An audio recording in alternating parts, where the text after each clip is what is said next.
এখানে দেখা যাচ্ছে কিছু ভুট্টা চাষ করা হয়েছে। তো এই ভুট্টাগুলো হলো আমাদের জিজি ক্রপ সায়েন্স কোম্পানির দাদা 55 ভুট্টা। হ্যালো, আসসালামু আলাইকুম, নমস্কার। আমার নাম সানি আহমেদ। আমি আজকে আছি গোয়ালপাড়া জেলার লক্ষ্মীপুর একটি গ্রামে।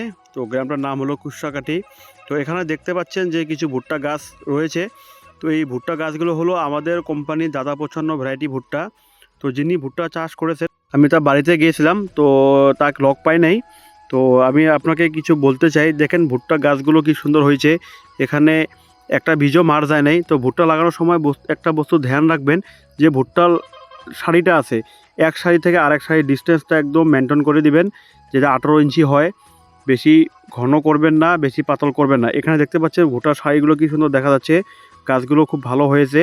তো বেশি ঘন হলে পরে ভুট্টা ভালো হবে না, আর বেশি পাতলা হলেও ভুট্টা ভালো হবে না। তার নির্দিষ্ট একটা মাপকাঠি থাকে, সেই মাপকাঠি অনুযায়ী ভুট্টা চাষ করবেন। আর যারা নতুন পদ্ধতিতে ক্ষেত করতে চান সে আমার সঙ্গে নিশ্চয় যোগাযোগ করবেন।